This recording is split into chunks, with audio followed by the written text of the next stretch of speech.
नमस्ते मित्रों, भाइयों बहनों। मैं डॉक्टर अजीत, आरोग्य कुंज नेचुरोपैथी सेंटर से।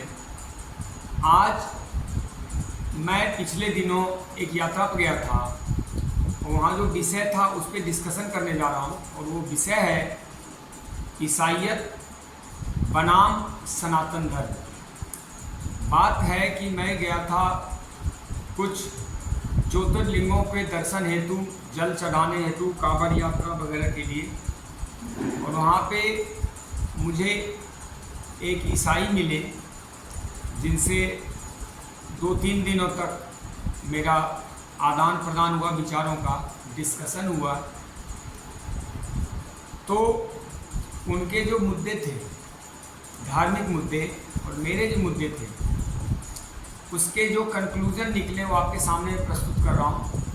चूँकि ये जो मेरा पूर्व का कोई पढ़ा हुआ था, विवेकानंद को मैंने काफ़ी पढ़ा है, उसमें से वो चीज़ें मुझे याद आ गई कि उसका जो मान्यता है, विचार है किस प्रकार का, और सनातन धर्म की मान्यता कैसा है। अब मैं डिस्कशन को शुरू कर रहा हूँ। देखिए, बात तो पहले परिचय से शुरू होती किसी से जिसे हम नहीं जानते।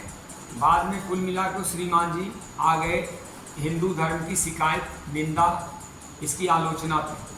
हिंदू धर्म ऐसा है, खराब है, इसमें फ्रीडम नहीं है, स्वतंत्रता नहीं है, गंदे रहते हैं लोग, भगवान के मंदिर में पैसे लूटे जाते हैं, व्यापार बना रखा है, मान सम्मान नहीं करते हैं, धर्म का कोई यहाँ पे व्यवस्था नहीं है धार्मिक जीवन के लिए, यहाँ पे डिसिप्लिन की भारी कमी हिंदुत्व में।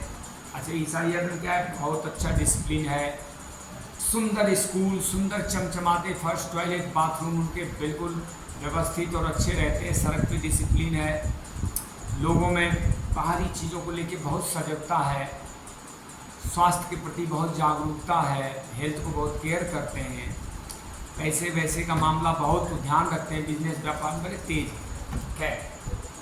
ये दोनों मुद्दा आप समझ गए कि वो सनातन धर्म की आलोचना कर रहे थे और मैं लगातार उसका प्रतिकार कर रहा था। अब मैं आपके सामने डिस्कस इसलिए कर रहा हूँ, थोड़ा आप भी समझ सकें ईसाईयत और सनातन धर्म में वैचारिक विभेद क्या है।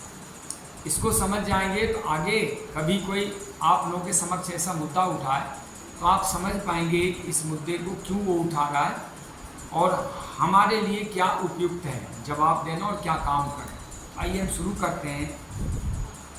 सबसे पहले जो मुद्दा उठा था वो है स्वच्छता के ऊपर।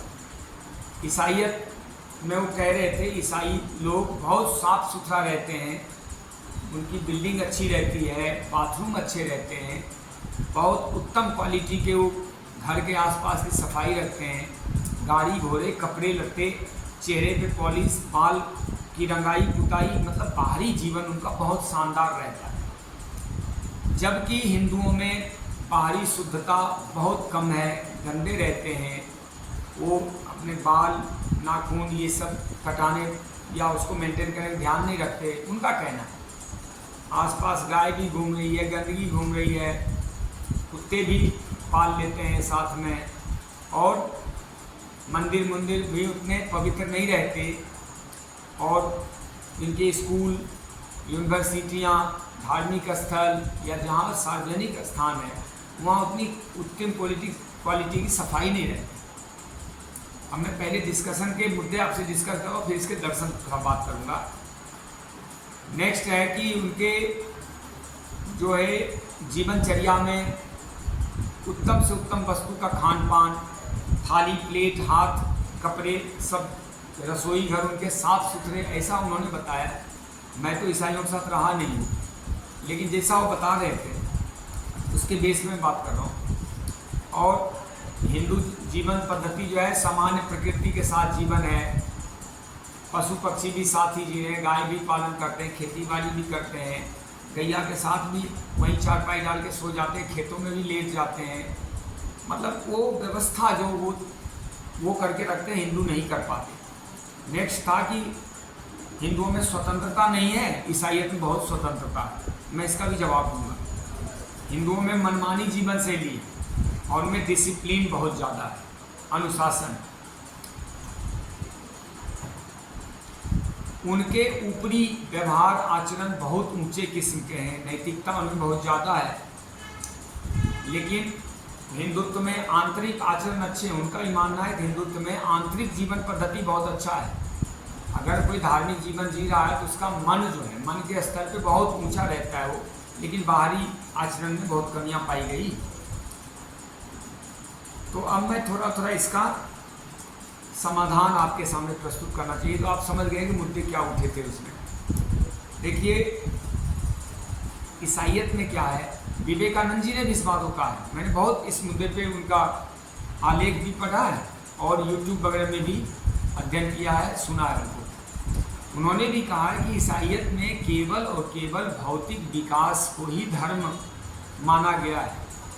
भौतिक विकास यानी अच्छी बिल्डिंग हो जाए, खूब बढ़िया वस्त्र हो जाए, खूब खाने पीने को मिले, अच्छा जीवन शैली हो जाए, गाड़ी हो जाए, पढ़ाई लिखाई के नाम पे खूब ऊंचे ऊंचे उनको लिटरेसी के संस्थान हो जाए, अस्पताल अच्छे हो जाए, जहाँ इंजेक्शन दवाइयाँ, ये अंग्रेजी बोलना आ जाए, बस इसको मानते हैं भौतिक विकास, और इसी को मानते हैं अपने दुनिया में सबसे ऊंचा। वास्तव में अंग्रेजी बोलना कोई ज्ञान है नहीं। अंग्रेजी तो कोई भी बोल सकता है, वह ज्ञान या विद्या या ऊंचे स्तर के समझ, इंटेलेक्ट का पैमाना नहीं हो सकता, उसका मापदंड नहीं हो सकता। केवल भौतिक विकास से हम आध्यात्मिक उन्नति की कामना, कल्पना या तुलना नहीं कर सकते। भौतिक विकास जीवन के बाहरी अंग है और आध्यात्मिक उन्नति जीवन का आंतरिक अंग है। ये सही है, उनके पास पैसे ज़्यादा हैं, वो पैसों का सदुपयोग करते हैं इस रूप में कि हेल्थ इंस्टीट्यूशंस, धार्मिक स्थल, कपड़े लत्ते, गाड़ी घोड़े, मकान दुकान, व्यवस्थित रोड, बिजली, इस सब का प्रबंध ज़्यादा कर पाए हैं, क्योंकि लूट का माल बहुत है ना। उन्होंने बहुत लूटा है, सैकड़ों साल तक लूटा है दुनिया को, और लूट के अपना घर भरा है, लाखों लाखों टन सोना और क्या क्या रत्न भारत से लूट के ले गए, यहाँ की सारी संपत्ति लूट के ले गए, तब अपना देश का निर्माण हुआ। इसको अगर वो कहते हैं हमारा ज्ञान है, ऐसा ज्ञान तो भगवान ही करते, भगवान ही जाने। तो ईसाइयत में आपको केवल और केवल भौतिक उन्नति मिलेगी, आध्यात्मिक उन्नति की कोई बातें नहीं करते। उसके पास केवल साक्षरता है। आकाटा पढ़ाई लिखाई का मतलब होता है कि केवल उसको रोटी कमाने और कुछ तकनीकी ज्ञान, कुछ जो है वैज्ञानिक ज्ञान और नौकरी व्यापार करने की समझ आ जाए। उनके जीवन में आध्यात्म नाम की कोई चीज़ नहीं होती। केवल और केवल शिक्षा के नाम पे साक्षरता है, पैसे कमाने, भ्रष्टाचार करने, गंदगी फैलाने की सारी ट्रिक्स उनको पता होता है। धर्म के नाम पे टोटल मॉरलिटी है, कुल मॉरलिटी यानी नैतिकता के अलावा कुछ नहीं। वास्तव में धर्म बहुत ऊंचा होता है, नैतिकता बहुत छोटा होता है। नैतिकता मतलब होता है वो नीति, आप मानो ना मानो ये मॉरलिटी, इसको फॉलो करना है, आपकी उसमें श्रद्धा नहीं फिर भी फॉलो करना। तो जिस व्यक्ति के लिए केवल मॉरलिटी ऊंचा है, और धर्म क्या होता है, धर्म होता है जीवन का आयाम, जो जीवन में हमने उतार लिया। एक बार धर्म उतर गया तो इच्छा तो खत्म हो जाती, अब वही उसकी इच्छा हो जाती है, चूँकि धर्म मान के कर रहा है, और वो मजबूरी में, मॉरलिटी मजबूरी में निभाई जाती है। भाई पैर में पानी डालना मजबूरी है, क्योंकि एक नियम बना दिया जिस कंपनी में मैं काम करता हूँ उसने, कि बुधवार को पैर में पानी डाले जाएंगे 2 घंटे। ये मॉरलिटी मजबूरी में निभा रहे हैं, इच्छा से थोड़े निभा, लेकिन धर्म अपनी इच्छा से पालन किया जाता है। तो मॉरलिटी और धर्म में ये अंतर है। उनके पास, ईसाइयों के पास क्या होता है, जीवन का लक्ष्य क्या है, भोग भोग भोग भोग। जीवन का एक ही लक्ष्य है कि उनको अच्छा सुख मिले, बढ़िया भोजन मिले, बढ़िया भौतिक सामान मिले, और जब वो मरें तो मरने के बाद भी उनको ऐसा ही जीवन मिले। मतलब वो मरने के बाद भी ऐसी कल्पना करते हैं, ऐसे जीवन की, मुक्त होने की कोई कल्पना नहीं है। मरने के बाद उनको भगवान के आनंद धाम में जाने की कोई कल्पना नहीं। मतलब उनके जीवन में लक्ष्य जो है वह सुख है, भोग है, स्वर्ग है, लेकिन किसी प्रकार भगवान की भक्ति, प्रेम, मोक्ष, आनंद, कैवल्य, ज्ञान योग, कर्म योग, भक्ति योग से राजयोग की तरफ कोई उन्नति नहीं। मैं तो समझ पाया हूँ वो केवल और केवल बाहरी संसार की व्यवस्थाओं का चर्चा करेंगे, आंतरिक व्यवस्थाओं की कोई बात ही नहीं करेंगे। अब मैं आपसे पूछता हूँ कि आपका शरीर है, इस शरीर में चेहरा भी है सुंदर सा, और लेट्रिन बाथरूम का मल मूत्र का भी एक खजाना है। तो ये शरीर तो तभी पूरा माना जाएगा ना, और सभी तभी ये पूर्ण माना जाएगा जब इसमें सब कुछ हो। जैसे मकान में सब कुछ हो, रसोई भी हो, टॉयलेट बाथरूम ना हो, तो मकान तो पूर्ण नहीं माना जाए। ऐसे ये मकान है जो जीवन, इसमें मुख भी लगा हुआ, पेट भी है, पचाने की व्यवस्थाएं, खून सर्कुलेशन, हृदय भी है, और मलमूत्र का स्थान भी है, तभी ये शरीर पूर्ण होता है। तो हमेशा ये कहना कि केवल बाहरी साफ सफाई, बाहरी सुख भोग ही जीवन की व्यवस्थाएं हैं, ये तो कहीं से कहीं तक किसी भी धर्म या आध्यात्म के अनुकूल नहीं बैठता। उनके जीवन का लक्ष्य है सुख भोग स्वर्ग। और सनातन धर्म में जीवन का जो लक्ष्य होता है वो 4 होता है: धर्म, अर्थ, काम, मोक्ष। धर्म मतलब अपने निज धर्म में वो जिए। दूसरा, निज धर्म मतलब जो उसका स्वरूप है, जो उसका कारण स्वभाव है, कारण शरीर को स्वभाव है, जो उसकी श्रद्धा है, वह काम में वो उस धर्म को निभाते हुए जीवन जिए। अर्थ मतलब होता है उसको इतना पर्याप्त सुख सुविधा मिले जिससे उसका जीवन अभाव ग्रसित ना हो, प्रयास चलता रहे। और काम मतलब होता है कामनाएं पूरी होना। जो जीवन की अच्छी कामनाएं हैं ऊंचा उठने के लिए, वो सब कामनाएं भगवान उसकी पूरी करती रहे। और अंत में हर सनातन धर्मी मोक्ष चाहता है। मोक्ष यानी कैवल्य, निर्वाण, आनंद, यानी मुक्ति। अब संसार के जीवन मरण का चक्र से पिंड छूट गया, पीछा छूट गया, इसको मोक्ष कहते हैं। मम ना इच्छा, जब इच्छाएं कामनाएं समाप्त हो जाती है तब उसको मोक्ष कहते हैं। तो सनातन धर्म के 4 पुरुषार्थ हैं और ईसाइयत के 1 पुरुषार्थ। 1 पुरुषार्थ का जीवन जितना भी काम कर रहे हैं वो सब पैसे और सुख के लिए कर रहे हैं, और मरने के बाद भी उनको स्वर्ग मिले, सुख मिले, भोग मिले, पैसा मिले, बढ़िया आदर मिले। लेकिन सनातन धर्म में ऐसा नहीं है। सनातन धर्म मुक्ति चाहता है। अब आइए आगे बढ़ते हैं। वो लोग केवल नैतिकता को प्रश्रय देते हैं, सनातन धर्म में धर्म को बढ़ावा दिया जाता है। मैं ये नहीं कह रहा कि साफ सफाई नहीं होनी चाहिए, मैं चाहता हूँ और मैं भी साफ सुथरा रहता हूँ। मैं चाहता हूँ कि सनातन धर्मावलंबी खूब सफाई रखें, भौतिक उन्नति करें। आप सनातन धर्म को जो अच्छे जानकार हैं उनके संस्थान में जाके देखें। शीशे जैसे चमकते बाथरूम मिलेंगे, वहाँ बैठ के आप टॉयलेट सीट पे बैठ के खाना खा सकते हो, इतने सुथरे साफ। मंदिर उतने साफ सफाई मिलेंगे, शिक्षण संस्थान उतने व्यवस्थित और साफ सुथरे मिलेंगे। जो सार्वजनिक स्थान हैं, घाट हैं कहीं कहीं पे, कहीं कोई ऐसा गांव में, आप इंदौर में चले जाइए, मंदिर की साफ सफाई देख लें। एक कनक मंदिर है, कनक माता मंदिर, मैं वहाँ गया, दंग रह गया उसकी व्यवस्थाएं और वहाँ की साफ सुथरी चीज़ें देख के। लेकिन मैं चाहता हूँ ऐसी व्यवस्थाएं हर मंदिर में हो। भौतिक उन्नति तो सनातन धर्म का प्रथम स्वरूप ही है। प्रथम है धर्म, दूसरा अर्थ है। अर्थ मतलब भौतिक उन्नति होती है। और आज से हजारों साल पहले महाभारत काल में इंद्रप्रस्थ जैसे राजधानी बसा दिए थे यहाँ के कला कौशलकारों ने, वास्तुशिल्पियों ने, कि पानी में उसे समतल भूमि दिखता है और समतल भूमि में जल दिखता था। तब तो दुर्योधन मति भ्रम हो गया था। तो यहाँ के भौतिक विकास का तो कोई तुलना नहीं हो सकता। आज से नहीं, आदिकाल से। अयोध्या का वर्णन आप पढ़ें रामायण में, अयोध्या कैसा था, इतने भौतिक उन्नतियाँ थी, इतनी जबरदस्त वैभव था, अभ्युदय था, लेकिन निःश्रेयस साथ में था।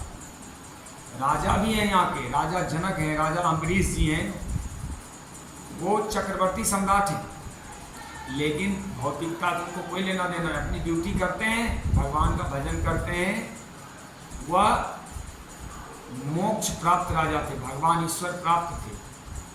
उनको विदेह कहा जाता था, राजा जनक, मतलब देह में होते ही नहीं थे, शरीर से दूर। अब मैं आपसे पूछना चाहता हूँ या जीवन संसार में उलझे रहने का नाम है। केवल इसी में लगे रहे जीवन के 80, 70, 60 जो भी जीते लोग बिता दिया। ये रोटी पानी कपड़े लत्ते मकान दुकान। आध्यात्मिक उन्नति कब होगी? भगवान के भजन कब होंगे? मोक्ष प्राप्ति कब होगी? ईश्वर के शरण में कब जाएंगे? इसी में उलझे रहेंगे। इसलिए सनातन धर्म का जो है यहाँ पे मतैक्य है, एकदम विरोध है ईसाइयत से। क्योंकि यहाँ पे भगवान अवतार लेके भी धर्म की स्थापना ही करते हैं, और वहाँ पे भगवान अवतार लेके कोई धर्म की स्थापना नहीं करता। यहाँ पे जब भगवान अवतार लेते हैं तो उनको कोई छू नहीं सकता, मार नहीं सकता। वो चैतन्य देह लेके आते हैं, चिदानंद स्वरूपम। और वहाँ के जो भगवान आते हैं जैसे ईसा हैं, वह सामान्य मनुष्य शरीर में आते हैं और उनके शरीर को कील ठोक के मार भी सकता है, उनको उनका प्राण भी ले सकता है। यहाँ भगवान लीला करते हैं, वहाँ भगवान कोई लीला वगैरह नहीं करते। तो यहाँ वहाँ की व्यवस्थाओं में बहुत अंतर है। ईसाइयत का पूरा जोर ही होता है भौतिक विकास पे, और इसी को बोल बोल के कन्वर्जन करते हैं। देख हमारा स्कूल, देख हमारे वस्त्र, देख हमारे खान पान व्यवस्थाएं, काटा चम्मच से खाते हैं, देख हम ऐसे बाथरूम में नहाते धोते हैं, देख हम ऐसे गाड़ियों से चलते हैं, देखो हम ऐसे डिसिप्लिन से रहते हैं। मतलब ईसाइयत की पूरी जीवन की ऊर्जा इन्हीं चीज़ों में खपत हो जाती है। जबकि सनातन धर्म का जो मान्यता है, विश्वास है, जो सनातन धर्म के सिद्धांत है वो बिल्कुल अलग हैं। यहाँ तो पशुओं को भी आश्रय दिया गया, उसको मान्यता दी गई, उसको पूजा में स्थान दिया गया, धर्म में स्थान दिया गया। यहाँ तो चींटी को भी, कुत्ते को भी, पीपल को भी, पेड़ को भी, नदियों को भी, सांप को भी, शत्रु को भी, विधर्मियों को भी सनातन धर्म स्वीकार करता है। चारवाक जैसे नास्तिकों को भी स्वीकार करता है, सबको हिंदू मान लेता है। इनकी हमारी मान्यताओं में बहुत ज़्यादा डिफरेंस है, इसलिए ये प्रश्न उठाते रहते हैं। यद्यपि भौतिक विकास और भौतिक सफाई का मैं समर्थन करता हूँ। हमारे कपड़े अच्छे हों, जहाँ हम रहते हैं वो अच्छे हों, सड़कें अच्छे हों, डिसिप्लिन फॉलो करें लोग। डिसिप्लिन तो धर्म का पहला नियम है, अनुशासन, आत्म अनुशासन। वो तो पुलिस प्रशासन अनुशासन व्यवस्था बना रही है, नियम तो है कि हम खुद अनुशासित रहें। योग अथ अनुशासनम। ईसाइयत में कोई योग, ध्यान, तप, ज्ञान योग, कर्म योग, भक्ति योग, आनंद, प्रेम, भक्ति, इस सब का कोई स्थान नहीं है। वहाँ पे जब मंदिर भी जाया जाता है या गिरजाघर या क्या बोलते हैं उसको, चर्च, वहाँ पे कुछ मांगने के लिए जाया जाता है कि हम मंदिर जा रहे हैं, हमें कुछ मिलेगा। वास्तव में सनातन धर्म में ऐसी व्यवस्था है नहीं। सनातन धर्म में मंदिर जाते हैं भगवान की कृपा और आशीर्वाद हेतु, आत्मविश्वास हेतु, जीवन के सब लक्ष्य पूरा करने हेतु बल, बुद्धि और भगवान की आशीर्वाद की जरूरत है, इसलिए जाते हैं। दोनों में भीषण अंतर है। इसीलिए ये प्रश्न उठे थे, मैं आपके साथ डिस्कस कर रहा हूँ। अब देखिए, वहाँ पे सेवा के बदले कोई न कोई चाहना है, इच्छा है। अगर हमने मानवता की सेवा करी, पशु की सेवा करी, पेड़ लगाए, तो उसके बदले भौतिक चाह ही है। मैं जो काम किया इसके बदले भगवान हमें अभी और अगले जन्म में हमें खूब ढेर सारी सुख दे, धन दे, स्वास्थ्य दे, शांति दे, खूब ऐश्वर्य दे। और सनातन धर्म में ऐसा नहीं है। यहाँ सेवा के बदले सेवा को भगवान की पूजा मान के किया जाता है। सेवा वहाँ कुछ प्राप्ति का हेतु नहीं है। सेवा वहाँ अपना निज धर्म निभाना है, निज धर्म कर्म का हेतु है। अगर इस बात को समझ जाए तो बात क्लियर हो जाती है। वहाँ पे संसार और स्वर्ग के अलावे कोई परलोक जैसी मान्यता व्यवस्था नहीं कि मृत्यु बाद अगला जीवन और फिर अगला जीवन। सनातन धर्म तो अगला जीवन कोई चाहता नहीं, कहते हे प्रभु अब दोबारा जन्म मत देना। इस संसार के तमाम दुख झेले, 25 साल तक पढ़ाई लिखाई, पहले गर्भ का दुख, फिर पढ़ाई लिखाई, फिर नौकरी व्यापार में 30-40 साल, और फिर बुढ़ापे जरा दे। ऐसा संसार, ऐसा जीवन कौन चाहेगा? इसलिए प्रभु ये जो जीवन दिया, ये भजन के लिए दिया है, आपको हम प्राप्त करके मुक्ति पालें। जीवन का जो सदुपयोग है, जीवन का वास्तविक सम्मान है, जीवन का जो वास्तविक लक्ष्य है वो यही है, भगवान की भजन करके उस आनंद को पाएं। क्योंकि दुनिया में कितनी भी चाहना हम भोग लेते हैं, कितना भी जो चीज़ हम चाहते हैं सब प्राप्त भी कर लेते हैं, फिर भी अतृप्ति, असंतोष, एक अशांति, निराशा, भय, तनाव अंदर चलता है।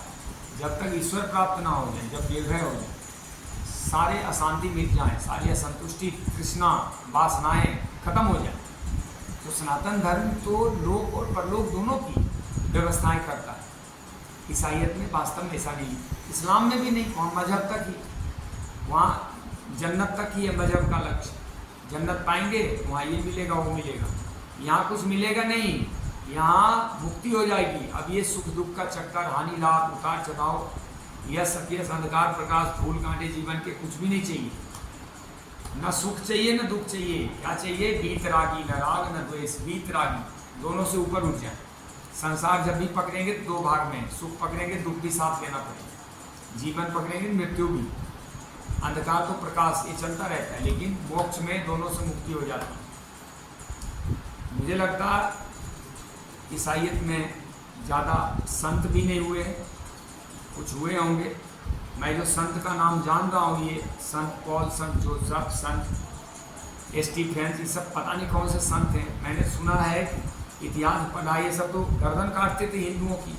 गोवा में तो हाथ कटारो एक स्थल बना रखे हैं, हाथ कटारो खम्भे, खम्बा जैसा पिलर बना रखे हैं, वहाँ पे हिंदुओं को जो ईसाई नहीं बनता तो उसके हाथ ही काट दिए जाते थे। और ये सब ये संत ही करवाते, जिनको आप संत कह रहे हैं, मुझे लगता है संत है ना, वहाँ मोक्ष का कोई कामना है। जबकि भारतवर्ष में संत है, सेवा है, मोक्ष है, भगवान का नाम है, भगवान का नाम है, रूप है, भगवान की लीलाएं। यहाँ सनातन बनी बड़ी विस्तृत व्यवस्था है जीवन की। यहाँ पे प्रकृति प्रेम है, यहाँ पे योग है, यहाँ पे 6 दर्शन है, यहाँ पे वेद है, यहाँ पे उपनिषद है, यहाँ पे गीता है, रामायण है, यहाँ जीवन का रणनीतिक कौशल महाभारत भी, यहाँ तत्व ज्ञान योग वशिष्ठ भी। मुझे नहीं लगता वहाँ पे ऐसा कोई ग्रंथ है, मैं तो जानता नहीं, एक बाइबल ही जानता हूँ, उसी में टेस्टिमनी है, क्या क्या क्या क्या बपतिस्मा है, ये पढ़ाओ। मतलब वहाँ पे फोर्सफुली लोगों को बनाया जाता है। उन्होंने कहा स्वतंत्रता ज़्यादा, मैं कहता हूँ ये स्वतंत्रता है कि गुलामी? सनातन धर्म में तो पूरी स्वतंत्रता है, वो मंदिर जाए ना जाए, वो भगवान को माने ना माने, कपड़ा कौन सा पहन ले, वो धर्म माने भी या ना माने, जो मर्जी पढ़े, जो मर्जी कपड़ा पहने, जो मर्जी खाए, जहाँ मर्जी घूमे। क्या मुझे बताइए ईसाइयत में ऐसी स्वतंत्रता है? इसको स्वतंत्रता कहेंगे? ईसाइयत में तो आपको संडे को गिरजाघर आना ही आना है, आपको इतना पैसा महीने में भरना है। पहले तो कन्वर्जन के लिए वो पैसा देते हैं 50,000 1 लाख, और उसकी वसूली करते हैं 10-10 लाख कई साल तक। पूरे उनका गुलामी का जीवन होता है, ये करना है, वो करना है, ये कपड़े पहनना है, यही खाना है, यही पढ़ाना है, बच्चों को यही शिक्षा आपको लेनी है, यही बाइबल पढ़ने है, उसके अलावा दूसरा ग्रंथ भी नहीं पढ़ सकते। अच्छा, बाहर भी नहीं निकल सकते उस मजहब से या मत से, ईसाई मत से, गर्दन काट देंगे। पूरा फैलाते हैं, पूरी जोर लगाते हैं। यहाँ भी एक छत्तीसगढ़ में एक नन पकड़ी गई है, यही सब कर रही थी। उड़ीसा में पकड़े गए, केरला में तो नष्ट कर दिया पूरे कल्चर को इन्होंने। भारत के कई राज्यों को उन्होंने बर्बाद कर दिया। जो 7 सिस्टर्स राज्य है उसमें मिजोरम, नागालैंड, अरुणाचल, इस समय बहुत गंदगी फैलाई हुई ईसाइयों ने। तो ईसाइयों के इतिहास आप पढ़ लीजिए, क्या उनमें आध्यात्म की उन्नति है। हिंदू तो किसी को नहीं कहता कि तुम इस्लाम तुम हिंदुत्व अपना लो, इस्लाम छोड़ दो या ईसाइयत छोड़ दो। वो तो दिन भर यही ताक में रहते कि अपनी संख्या बढ़ा लूँ और किसी देश पे आर्थिक रूप से, सामाजिक रूप से और राजनीतिक रूप से कब्जा ही कर लूँ। पहले तो इस देश के लोगों को अपने कन्वर्जन चलाओ, पैसा देके, लालच देके, गर्दन पे तलवार रख देते हैं, आगे सोना चांदी पैसा रख देंगे, कहेंगे कन्वर्ट हो जाओ, और जो गरीब आदमी उसको पकड़ते हैं। कोई ऊंचे ज्ञान वाला व्यक्ति नहीं जाता ईसाइयत में, सब गरीब बेचारे अनपढ़ जो पीछे रह गए हैं, आदिवासी वनवासी, उसको ज़्यादा कन्वर्ट करते हैं ताकि अपनी संख्या बढ़ा लें और देश पे कब्जा कर लें। आर्थिक, राजनीतिक और सामाजिक कंट्रोल चाहते हैं देश पे, उनका लक्ष्य यही है। खूब पैसा लूटेंगे, फिर सब मनमर्जी करेंगे, जो मर्जी करेंगे, महिलाओं के साथ अभद्रता करेंगे, पुरुषों को गुलाम बना के नहीं गर्दन काट देंगे। तो आप देखिए ना उनका क्या हिसाब किताब है, और उसको स्वतंत्रता कहते हैं। ये तो भीषण गुलामी है। स्वतंत्रता तो ये है, मर्जी से जीवन जी सकते हो आप। सनातन धर्म में कोई नहीं रोकता। मैं मंदिर जाऊं या ना जाऊं, मैं भगवान को जल चढ़ाऊं न चढ़ाऊं, मैं पूजा करूं ना करूं, कोई फोर्सफुली यहाँ कुछ नहीं कहता। यहाँ पूरी स्वतंत्रता, आप ज्ञान प्राप्त कर सकते हो। आप गीता रामायण भी पढ़ो, कुरान और बाइबल भी पढ़ सकते हो। वहाँ तो बाइबल के अलावा कुछ पढ़ने ही नहीं देंगे आप। बताइए कौन गीता और रामायण पढ़ता है? ऐसा ही है। खैर, ये मेरी समझ है। अंत में मुझे यही कहना है, मेरी समझ है। मेरा जो उनके साथ डिस्कशन हुआ है उसका मैं पूरा कंक्लूजन बता दिया उसको, और मैंने भी यही जवाब उनको दिया कि आप जिसे स्वतंत्रता कह रहे हैं कि ईसाइयत में ज़्यादा फ्रीडम है, क्या फ्रीडम है, और सनातन धर्म में क्या फ्रीडम है, वो क्या फ्रीडम है, आप मिलान कर लीजिए। आप जिसको शिक्षा कहें वो शिक्षा नहीं, साक्षरता है। चार शब्द अंग्रेजी के आ गए, कुछ ज्ञान विज्ञान आ गए पैसे लूटने के, उसको आप शिक्षा कह रहे हैं। हाँ, डिसिप्लिन में भारत के उत्तर राज्य कमज़ोर है, क्योंकि आबादी घनी है, प्रशासन चलता है, सिस्टम से यहाँ चलता है।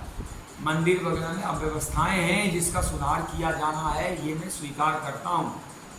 पैसे लेके मंदिर में पंडा लोग बदमाशी करते हैं, लेकिन मैं ये भी कह देता हूँ, मैं अजमेर शरीफ की दरगाह पे गया था आज से 25-30 साल पहले। मैं तो बच्चा था उस समय, कोई ले गया था मुझे, और जब मैं वहाँ पे गया हूँ तो मेरे माथे पे हरा सा चादर रख दिया और गर्दन ऐसे झुका के नीचे हाथ बढ़ा के बोलता पैसा लाओ, और मुझे मजबूर कर दिया गया। गर्दन उठाने नहीं दे रहा था, तब मैं 50 रुपये निकाल के दिया था उस समय, तब मेरा गर्दन छोड़ा था। तो ये खेल उसमें भी चलते हैं, उसमें भी चलते हैं। उसमें एक लीगल रूप से करता है, जैसे 1 लाख रुपये दिया किसी को कन्वर्ट होने में, धर्म बदलने में, अब वो 1 लाख के बदले 10 लाख वसूली करेगा कई सालों में, 2-2 हज़ार 3-3 हज़ार हर महीना जमा करो, लेकिन उसको लीगलाइज रूप से एक तरीके से। ऐसे दर्शन के लिए पैसा नहीं मांगते। हम लोगों में ये दिक्कत है, इसका सुधार होना चाहिए। हमारे सड़कें, हमारे शहर, हमारे गांव, हमारे मकान, हमारे आसपास के पार्क और सुथरे होने चाहिए। मैं ये डिसिप्लिन की मांग करता हूँ लोगों से, ऐसा करना चाहिए ताकि उनको मौका न मिले सनातन धर्म पे उंगली उठाने। लेकिन ज्ञान विज्ञान में, आध्यात्मिक उन्नति में, धर्म पालन में वो बहुत पीछे हैं। उनके पास तो धर्म ही नहीं है, मजहब है, मत है, पंथ है। यहाँ तो पूरा धर्म है, और धर्म आकाश में खड़ा है और नैतिकता और मत मजहब जमीन पे खड़ा, इतना अंतर है। आपके साथ डिस्कशन किया, कुछ अगर इससे आप समझ पाएँ तो आपका कोटि कोटि धन्यवाद। जय श्री राम। ओम।